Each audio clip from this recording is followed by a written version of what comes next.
Gloire à Dieu. Nous sommes à la 9e édition de culte de plénitude.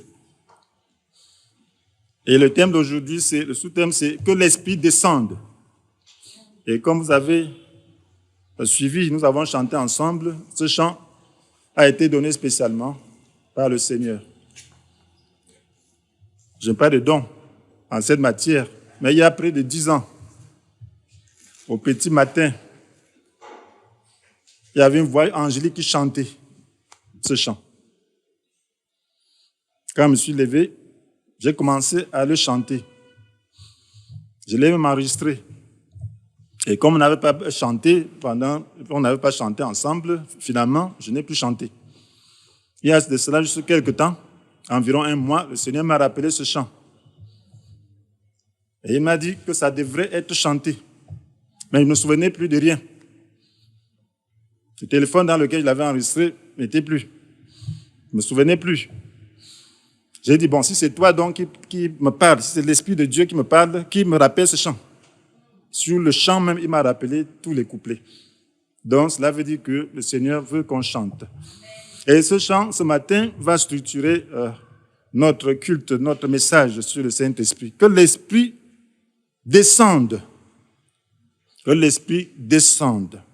L'objectif de ce culte et de ce message en particulier, c'est susciter la soif et développer la foi pour que l'Esprit Saint inonde nos vies afin que la gloire du Seigneur soit manifestée en ces temps de détresse. La détresse est générale, mais l'Esprit de Dieu, c'est le seul moyen de pouvoir vivre librement en ce temps de détresse. Voilà pourquoi on l'appelle consolateur. Le consolateur, il nous console. Il nous donne les capacités de vivre naturellement et bien dans un contexte difficile. Vous voyez, Dieu a réservé une plus grande gloire pour le temps de la fin. Et nous avons vu ça dans la grâce surabondante, où il dit que là où le péché a proliféré, la grâce a surabondé. Afin, comme le péché a régné par la mort de même, la grâce règne par la justice pour nous conduire à la vie éternelle par Jésus-Christ notre Seigneur. Donc, la grâce doit régner, ça veut dire doit avoir une plus grande manifestation de la puissance de Dieu et de la vie du Seigneur. Parce que le mal ne cesse de croître. Le règne de l'Antichrist est sur le point d'être établi. Mais nous faisons face à cette bête. Comment? C'est par l'Esprit de Dieu. Tant que l'Esprit de Dieu est encore là, alors nous allons vaincre. Nous avons besoin de comprendre cela. Et Dieu avait parlé de cela de manière symbolique déjà dans Agée chapitre 2, verset 9, au sujet du rebâtissement du deuxième temple. Le temple de Jérusalem a été détruit, le temple de Salomon, et Dieu avait ordonné à Cyrus de déclarer le rebâtissement de ce temple. Alors, pendant que le peuple était en train de rebâtir, Dieu a dit à Agée, la gloire de ce nouveau temple surpassera beaucoup la gloire de l'ancien, et je ferai régner la paix en ce lieu-ci. C'est l'Éternel qui le déclare, le Seigneur des armées célestes. Donc, il dit que la gloire de ce nouveau temple surpassera beaucoup la gloire de l'ancien. Et je ferai régner la paix en ce lieu-ci. Vous savez, Dieu est un Dieu de paix. Lorsqu'il disait ça, les gens ne pouvaient pas comprendre. Mais ce temple est le temple qui a accueilli Jésus lorsqu'il est venu. Il était agrandi par Hérode, mais c'était ce nouveau temple. Donc, la gloire de ce temple, le nouveau temple, se réfère effectivement à Jésus, qui est devenu le nouveau temple. Lorsqu'il est entré, c'est dans ce temple que Jésus a dit, dans Jean chapitre 2, verset 19, que démolissez ce temple. Et en 3 jours, je le relèverai. Parlant de son corps, se référant à son corps, il a dit démolissez. Il se tenait dans ce temple pour dire démolissez ce temple. Et en 3 jours, je le relèverai. Et la Bible nous dit que Dieu n'habite pas dans les maisons bâties par les mains d'hommes. Donc Jésus est venu pour dire qu'en réalité, le temple de Dieu, c'est moi. Le temple de Dieu, c'est tous ceux qui m'acceptent. Il est venu pour pouvoir donner un autre sens au temple. Ce qui fait que l'Église, c'est le corps de Christ. L'Église, c'est le temple de Dieu. L'Église, c'est là où le Saint-Esprit réside. Et la gloire de Dieu, à travers son Église, en ces jours, sera plus grande. Plus nous nous rapprochons de la fin, plus la gloire que Dieu va manifester sera grande parce que le péché ne cesse de croître. Même dans l'église visible, le mal grandit. Mais Dieu a promis une plus grande gloire. Il a promis une épouse sans tache ni ride, ni aucun défaut, irréprochable, digne de Dieu. C'est cette église-là que Jésus vient prendre. Il va manifester sa gloire par le Saint-Esprit. Et pour le faire, et pour que nous puissions connaître cela, il faut aspirer à cela. Parce que le Saint-Esprit n'est jamais donné sans qu'on puisse y aspirer, sans qu'on puisse manifester la foi. Voilà pourquoi ce message a pour but de pouvoir susciter la soif en nous et développer notre foi pour que nous puissions alors connaître la manifestation, la grâce de Dieu dans une grande gloire, dans la gloire qui correspond à cette fin de temps. Dans la gloire qui correspond à cette fin, la gloire de Dieu, dans sa plus grande manifestation, n'a pas encore été visible. C'est en ces jours-ci que nous verrons cela. C'est en ce jour-ci que l'Église va connaître une plus grande gloire face à l'hostilité. Alors, nous allons donc parler donc de ces différents couplets. Quand l'Esprit du Seigneur descende, nous allons voir la gloire du Seigneur. Dans un deuxième temps, ni par la force, ni par la puissance, mais c'est par mon esprit. Dans un troisième temps, l'Esprit du Seigneur est sur moi. Il m'a désigné par l'onction. Et l'Esprit du Seigneur est là. Vous n'avez donc rien à craindre, chers frères et sœurs. Lorsque le Seigneur dit que l'Esprit du Seigneur descende, nous allons voir la gloire du Seigneur. En réalité, la gloire du Seigneur est manifestée par le Saint-Esprit. La gloire du Seigneur est manifestée par le Saint-Esprit. Alors, lorsqu'on parle du tabernacle, du temple de Dieu, à ce moment, à l'époque de Moïse, c'était le tabernacle. Ensuite, à l'époque de Salomon, jusqu'à la destruction de ce temple, c'était le temple visible. Alors, qu'est-ce qui se manifestait? Quel est ce Dieu qui se manifestait dans ce temple? C'était le Saint-Esprit qui se manifestait dans le lieu très saint. La Bible nous le dit dans 2 Corinthiens chapitre 3, verset 16. Que lorsque Moïse allait dans la présence du Seigneur, alors son visage brillait. Et cela était la manifestation de la gloire de Dieu. Et lorsqu'il sortait, et le peuple était étonné, était même effrayé par la gloire qui était sur son visage. Mais étant en contact avec le peuple, alors cette gloire disparaissait. Et désormais, qu'est-ce qu'il faisait? Lorsqu'il sortait de ce lieu, avec cette brillance, il couvrait pour qu'on ne voit pas la disparition de cette gloire. Parce que cette gloire disparaissait en contact du peuple. Donc, c'est ce que la Bible nous dit. Et la Bible nous dit au verset 17, le Seigneur dont parle le texte, c'est l'Esprit.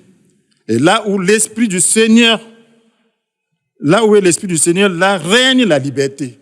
Le Seigneur dont nous parle le texte, c'est l'Esprit. Et là où est l'Esprit du Seigneur, là règne la liberté. Il dit, et nous tous qui, le visage découvert, contemplons comme dans un miroir la gloire du Seigneur. Nous sommes transformés en son image, dans une gloire dont l'éclat ne cesse de grandir. Lorsqu'on contemple la gloire du Seigneur. Le Seigneur, là, c'est l'Esprit. Donc, lorsque tu contemples la gloire du Seigneur, lorsque tu es rempli de l'Esprit, lorsque tu connais la plénitude, alors la gloire du Seigneur se manifeste dans ta vie. C'est par l'Esprit que la gloire du Seigneur se manifeste dans nos vies. C'est par l'Esprit que la gloire du Seigneur se manifeste dans l'Église. Et le Seigneur a promis une plus grande gloire. Vous voyez, Moïse devait partir devant le Seigneur. L'Esprit se trouvait à cet endroit, le lieu très saint. Et lorsqu'il quittait, à un moment donné, ça finissait lorsqu'il était en contact du peuple. Mais aujourd'hui, nous avons cette possibilité, nous avons cette grâce, que l'Esprit n'est pas figé dans un lieu très saint, bâti par la main d'homme. L'Esprit est dans nos cœurs. Et nous avons maintenant communion avec Dieu. Le ciel s'ouvre pour nous. C'est si bien que partout où nous sommes, nous pouvons être en contact avec l'Esprit.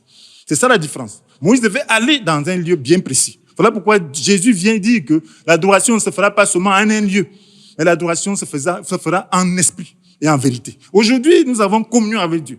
Ton ciel peut s'ouvrir n'importe où tu te trouves, même si tu es sous l'eau. Ton ciel peut s'ouvrir n'importe où. Tu peux avoir communion avec le Seigneur. Voilà pourquoi la Bible ne vous enivrez pas de vin dans Éphésiens 5, verset 18, mais laissez-vous constamment remplir. Nous devons constamment remplir, rechercher la plénitude. Si nous recherchons constamment la plénitude, la gloire du Seigneur grandira. Plus nous passons du temps devant le Seigneur, plus cette gloire devient grande. Et elle n'a pas besoin de disparaître maintenant, parce que nous avons la possibilité d'être toujours en contact avec le Seigneur, où que nous nous trouvons. trouvions. Voilà pourquoi nous devons donc tout faire pour garder la plénitude. Nous devons tout faire pour faire mourir la chair partout où nous sommes, pour que l'Esprit de Dieu se manifeste. Nous devons tout faire pour que tout ce qui attriste l'Esprit de Dieu soit toujours écarté du milieu de nous, pour que nous puissions connaître une gloire croissante de la part du Seigneur. Mes frères et sœurs, ni par la force, ni par la puissance, mais c'est pas mon esprit, ni par la force, ni par la puissance, mais c'est pas mon esprit. C'était très intéressant. Dans quel cadre le Seigneur disait cela? Il parlait donc aux rebâtisseurs. C'est dans Zacharie chapitre 4, verset 6. Frères et sœurs, la Bible a encouragé Zorobabel. Dans Zacharie chapitre 4, verset 6. Alors, il y avait un défi. Il y avait réellement une opposition à la reconstruction, mes frères et sœurs. Vous savez, l'œuvre de Dieu n'a jamais été facile. Pas parce que Dieu n'est pas puissant, mais parce qu'il doit se servir des hommes qui sont imparfaits. Des hommes qui ont des difficultés à être ensemble, des hommes qui ont des difficultés à être unis. Voilà pourquoi c'est difficile. Alors, lorsque le décret ordonnant la reconstruction du temple avait été donné, alors Cyrus avait demandé qu'on puisse donner de l'argent, donner beaucoup d'or, d'argent, tout ce qui était nécessaire pour cette reconstruction. Mais lorsqu'ils ont commencé cette reconstruction, ils ont fait la fondation, il y a eu une opposition. Des gens sont venus, les Samaritains demandant de construire avec eux. Ils ont dit non, c'est à nous qu'il est donné de pouvoir construire. Ce n'est pas votre temple, c'est le temple du Seigneur, c'est nous, c'est notre Dieu. Alors ils ont fait des manigances, ils ont suscité des gens, des conseillers, et ils les ont soudoyés pour qu'ils puissent s'opposer. Et ils sont opposés, ils ont réussi à s'opposer, de sorte qu'il y a eu un retard de près de 15 ans à l'œuvre de Dieu. Maintenant, il fallait reconstruire, il fallait continuer. Zorobabel avait commencé. Alors, pourquoi cela? Pourquoi Dieu a-t-il permis? Est-ce que l'ennemi est si puissant? Non. L'ennemi n'est pas puissant, mes frères et sœurs. Il n'est pas si puissant. Dieu ne peut pas travailler sans nous. Lorsque vous lisez donc dans Agis chapitre 1, verset 2 à 9, vous allez vous rendre compte que l'ennemi a trouvé une brèche. La brèche, c'est quoi? C'est que ce peuple venant de l'exil, alors se préoccuper de ses propres besoins en premier lieu. Il fallait habiter quelque part, il fallait s'occuper de ses champs, il fallait prioriser sa vie. Alors, en faisant ainsi, l'Esprit de Dieu était attristé. L'Esprit de Dieu étant attristé, ils étaient frappés dans des malédictions, d'échecs. Et lorsque les prophètes ont parlé, ils ont reconnu que non, pour ça c'est vrai. Nous sommes comme frappés de malédictions. Il faut que nous puissions alors renouer avec le Seigneur, renouveler notre zèle. Voilà pourquoi l'Esprit n'est pas donné lorsqu'on y va tièdement, de manière tiède. L'Esprit est donné lorsqu'on priorise la volonté de Dieu. L'Esprit est donné lorsqu'on le veut vraiment, activement. L'Esprit est donné lorsqu'on le veut de tout son cœur. L'Esprit est donné lorsqu'on croit, lorsqu'on y croit, on s'y engage réellement. Et l'Esprit est donné lorsqu'on veut vraiment qu'il puisse se manifester. Lorsque chacun veut que l'Esprit soit manifesté. Et pour cela, donc, on fait tout et tout pour être ensemble. On fait tout et tout pour ne pas l'éteindre. On fait tout et tout pour ne pas être amer, pour ne pas être irritable, pour ne pas insulter, avoir des éclats de voix, pour ne rien faire qui puisse être de méchant. Parce que tout ça éteint le Saint-Esprit. Alors maintenant, lorsqu'ils sont réengagés, le Seigneur dit donc, dans Zacharie chapitre 4, verset 6, cette œuvre, vous la comprenez ni par votre bravoure, ni par la force, mais c'est par mon esprit. Il dit maintenant, qu'es-tu toi, grande montagne, devant Zorobabel? Tu seras transformé en plaine et il laissera de toi la pierre principale. Donc, lorsque les conditions sont réunies, lorsque le peuple se répandit, Dieu dit maintenant, qu'es-tu toi, grande montagne? Cette grande montagne qui a pu retarder l'œuvre pendant plus de 15 ans. Qu'es-tu? Tu n'es rien. Ce n'était pas parce que tu n'étais pas fort. Qu'es-tu? C'est parce que mon peuple n'était pas disposé. Qu'es-tu? C'est parce que mon peuple n'avait pas rempli les conditions pour que je puisse agir. Qu'es-tu? Tu n'es rien. Tu seras transformé en plaine. Au milieu des acclamations, Dieu la bénisse, Dieu la bénisse. On espérera de toi la pierre principale au milieu des acclamations. Cela veut dire que les difficultés d'hier, mes frères et sœurs, ont été des opportunités pour nous. Voilà, lorsque Dieu permet que le temps soit ainsi, c'est parce qu'il veut que son peuple le cherche de tout son cœur. Une fois que le peuple de Dieu va le chercher de tout son cœur, l'Esprit de Dieu sera libéré pour pouvoir balayer tous les obstacles. Si nous devenons un, nous recherchons simplement la volonté de Dieu, nous voulons simplement la gloire de Dieu. Cette gloire va se manifester au-delà de nos attentes. Et aucune montagne ne pourra tenir. Aucune montagne ne pourra tenir, mes frères et sœurs, tant que nous voulons que Dieu puisse agir. L'Esprit du Seigneur est sur moi. Il m'a désigné par l'onction. Jésus l'a dit, après son baptême et après avoir passé un temps dans le désert. Dans Luc chapitre 4, il a été tenté. Lorsqu'il a reçu l'onction, il est allé dans le désert. Il a été tenté pour pouvoir commencer maintenant son ministère. Lorsqu'il commence son ministère, il dit, l'Esprit du Seigneur repose sur moi. Il m'a désigné par l'onction pour annoncer une bonne nouvelle aux pauvres. Il m'a envoyé pour proclamer aux captifs la libération, aux aveugles le recouvrement de la vue, pour apporter la délivrance aux opprimés et proclamer une année de grâce accordée par le Seigneur.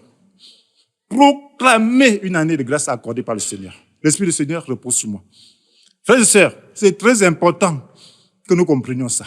Nous ne pouvons pas faire l'œuvre du Seigneur sans son Esprit. Jésus lui-même, pour faire l'œuvre de Dieu, a dit que l'Esprit du Seigneur reposait sur lui. Parce qu'il a désigné par l'onction, ça c'est Luc chapitre 4, verset 18. Parce qu'il a désigné par l'onction pour annoncer une bonne nouvelle aux pauvres. Il l'a envoyé pour proclamer aux captifs la libération et aux aveugles le recouvrement de la vue. Pour apporter la délivrance aux opprimés et proclamer l'année de grâce accordée par le Seigneur. Cela veut dire que si nous voulons faire un service pour le Seigneur, chacun de nous, pour pouvoir faire un service spirituel, quel que soit ce service, si ce n'est que le nettoyage de ce sol, l'Esprit du Seigneur doit reposer sur toi pour que cela soit une œuvre spirituelle. Quel que soit ce que nous voulons faire dans la maison de Dieu, nous devons le faire par l'Esprit pour que la gloire revienne au Seigneur. Nous devons le faire par la force que Dieu nous donne. Nous avons reçu différents dons. C'est ce que Pierre nous dit dans 1 Pierre chapitre 4. Vous voyez, c'est ce que l'apôtre Pierre nous dit dans 1 Pierre chapitre 4, verset 11. Il dit, chacun de vous a reçu de Dieu un don particulier. Il y a, vous voyez les 10 talents que Dieu avait, que le serviteur avait, le maître avait partagé à ses serviteurs. Certains n'avaient reçu qu'un talent. Un autre avait reçu jusqu'à 5. Donc, quel est le don que tu as reçu? Quel est le talent que tu as reçu? C'est important. Chacun de vous a reçu de Dieu un don particulier, qui le mette au service des autres comme un bon gérant de la grâce infiniment variée de Dieu. Que celui qui parle transmette les paroles de Dieu. J'ai le mandat de transmettre les paroles de Dieu et non ma pensée. Et cela n'est possible que par le Saint-Esprit. Je dois dépendre du Saint-Esprit. Tu as le mandat de ne transmettre que la parole de Dieu si tu es porteur de la parole. Tu as le mandat de chanter dans l'esprit si tu es chanteur. Tu as le mandat de faire les choses selon l'esprit, comme bon gérant de la grâce infiniment variée de Dieu. Que celui qui parle transmette les paroles de Dieu. Que celui qui sert accomplisse sa tâche avec la force que Dieu donne. Ce n'est pas sa force naturelle, mais la force que Dieu donne. Cela veut dire qu'il doit rechercher la force que Dieu donne. Il doit rechercher la plénitude, il doit rechercher la direction de Dieu et se laisser utiliser par l'Esprit. Et alors, ça va donner gloire au Seigneur. Ça va manifester la grâce de Dieu et apporter un plus dans les cœurs et contribuer à la gloire de Dieu. Et lui-même sera récompensé parce que ce que l'Esprit fait, il a le droit de réclamer la paternité de cela. Mais ce que toi-même tu fais, tu as le droit de réclamer la paternité de cela. Voilà pourquoi il faut faire les choses selon l'Esprit. Parce que si tu fais selon l'Esprit, la gloire reviendra à Dieu. Et c'est la raison pour laquelle il dit, agissez en toutes ces choses de manière à ce que la gloire revienne à Dieu par Jésus-Christ, à qui appartient la gloire et la puissance pour l'éternité. Donc, c'est à Jésus-Christ. Si tu le fais par l'esprit, la gloire lui reviendra. Mais si tu le fais par la chair, la gloire ne lui reviendra jamais. Parce que la chair va réclamer que c'est moi. Le diable va réclamer.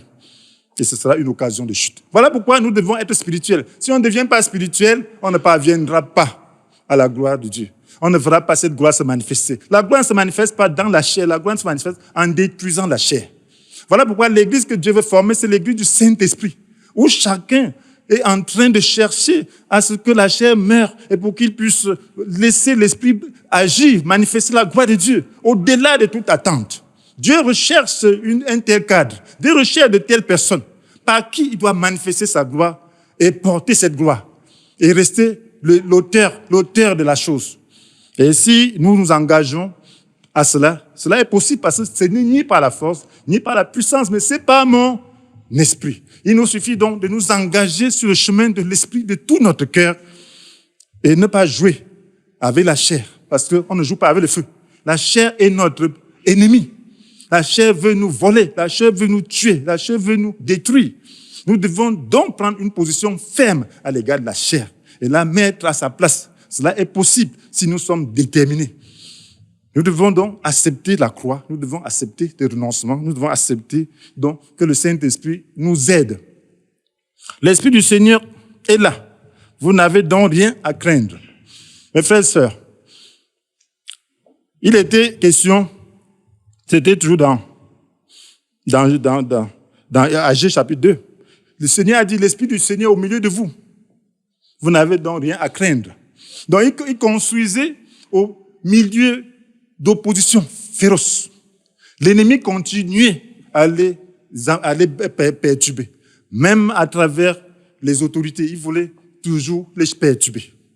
Alors il fallait le courage. Il fallait vraiment la foi. Voilà les prophètes âgés, le prophète Zacharie qui les ont encouragés. Pour dire l'Esprit du Seigneur au milieu de vous, vous n'avez donc rien à craindre. Alors vous savez que la peur inhibe la foi.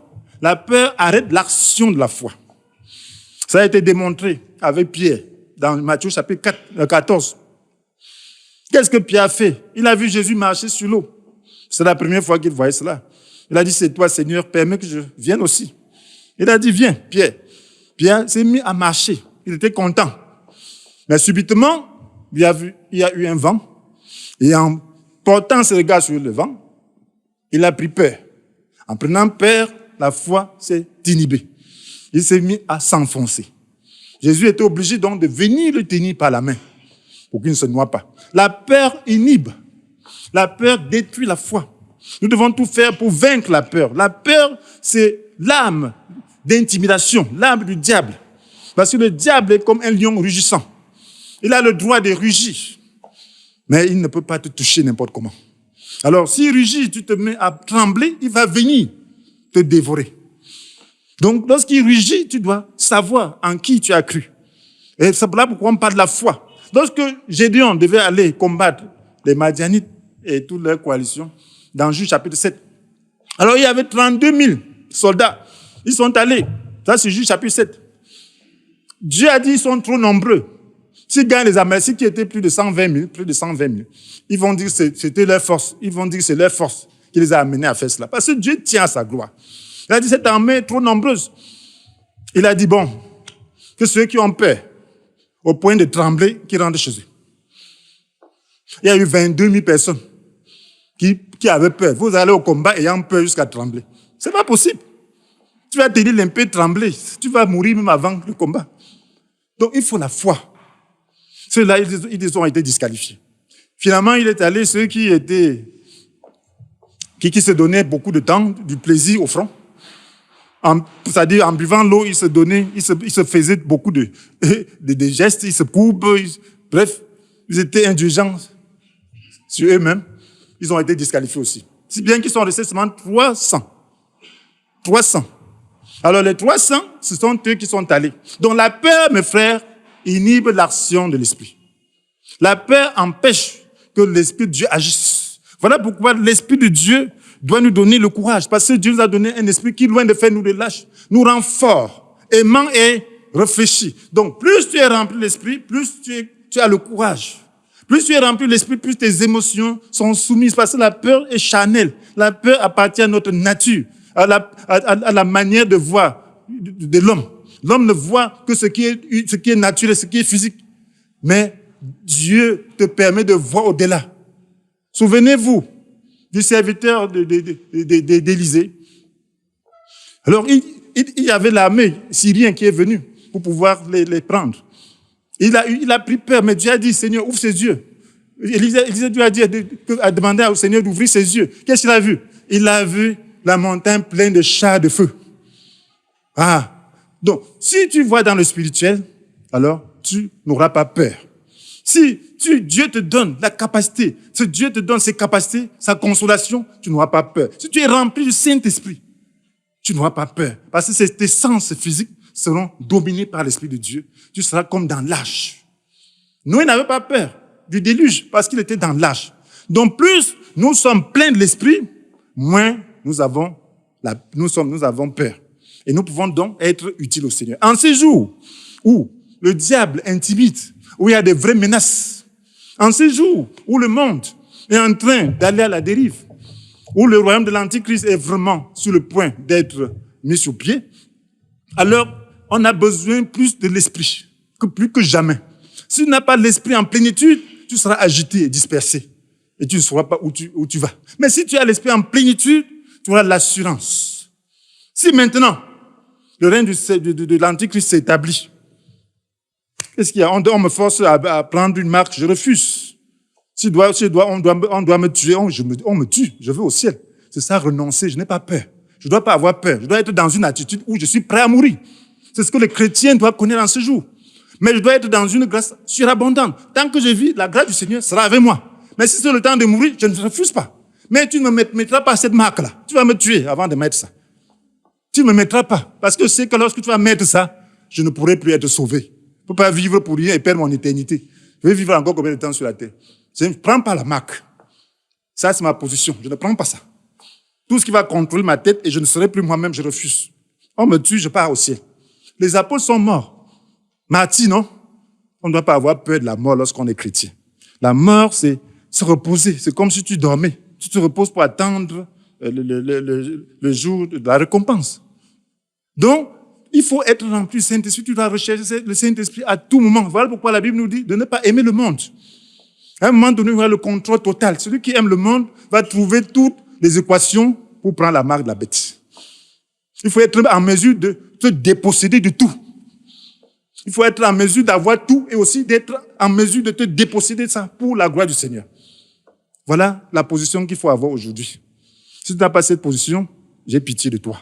Mais c'est par le Saint-Esprit que cela est possible.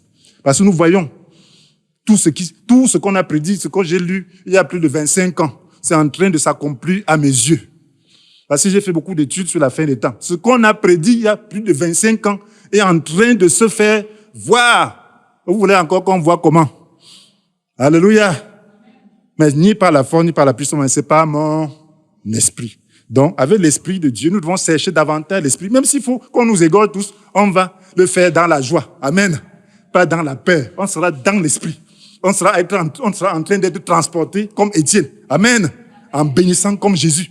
En aimant à la croix. Ça, c'est l'action de l'esprit. C'est ça que nous devons chercher à tout prix pour pouvoir être libres de ce monde. Si Dieu nous donne des jouits de ce monde, on en jouit. Il nous donne, dès que c'est le temps de partir, on part tranquillement. On va à notre lieu préparé. Pour conclure, disons un mot sur le refrain. Si mon œuvre est bien une œuvre d'amour, vous n'avez qu'à prier pour le Saint-Esprit. Alors, Dieu veut une œuvre d'amour. Et l'amour n'est possible que par le Saint-Esprit. Dans Romains chapitre 5, verset 5, la Bible nous dit que Dieu a versé son esprit dans nos cœurs. Dieu a versé son amour dans nos cœurs par l'esprit qu'il nous a donné. Il a versé son amour. Donc, il n'y a pas de véritable amour en dehors de l'esprit. Toute autre forme d'amour n'est que de la manipulation. Plus tu as l'esprit, plus tu aimes. Plus tu es plein d'esprit, plus tu aimes Dieu et ton prochain. Tu ne peux pas dire que tu as l'esprit et tu es ton prochain. C'est pas possible. C'est qu'il y a des parties de ton être qui n'a pas l'esprit. Donc, lorsque tu sens qu'il y a une partie de ton être qui n'a pas l'esprit, tu dois soumettre. Donc, cela demande donc la plénitude. Celui qui est plein aime Dieu et aime l'homme. Aime l'homme. Si tu dis que tu es plein de l'esprit et tu n'aimes pas ton prochain, tu es menteur. C'est pas l'esprit. Tu peux avoir les dons. Les dons, c'est pas l'esprit parce que la vie de l'esprit te communique la capacité de Dieu, te communique la nature de Dieu. Et cette nature ne t'autorise pas à manifester autre chose que l'amour. Et plus tu es plein de lui, plus cette nature se manifestera. Et cela se voit surtout dans l'épreuve. Lorsque tu es attaqué pour rien, lorsque quelqu'un t'attaque pour rien, c'est là que tu dois savoir si tu aimes ou pas. Quelqu'un qui t'attaque pour quelque chose, tu peux supporter, mais quelqu'un qui t'attaque pour rien, tu dois prendre la nature de Dieu pour pouvoir supporter. Donc, cela n'est possible que par l'Esprit, mon frère, ma soeur. Alléluia, ça veut dire que nous devons rechercher l'Esprit en ce jour-ci. La plénitude est comment on dit, compulsory, c'est donc obligatoire. C'est obligatoire. Soit tu es rempli, tu es heureux, soit tu n'es pas rempli, tu es malheureux. Donc quand tu sens que tu es malheureux, sache que tu es en train de sortir du chemin. Prends ton temps et tu vas voir que la grâce du Seigneur est avec toi. La volonté de Dieu, c'est quoi? C'est lui qui nous couronne de tendresse et d'amour, qui nous comble de bonheur tout au long de notre existence. Et notre jeunesse, comme l'aigle, prend une nouvelle et sort. Voilà la volonté de Dieu pour nous. Nous arrache à la tombe, nous pardonne tous nos péchés. Maintenant, et toi, qui n'as pas encore reçu le Christ, veux-tu le recevoir dans ton cœur? Alors, prie avec moi. Tu vas dire, Père éternel, je me sens malheureux dans ce monde agité. Pardonne mes péchés et donne-moi ton Esprit Saint en Jésus, ton Fils. Merci de me donner ton repos et ton salut. Amen. Que le Seigneur vous bénisse.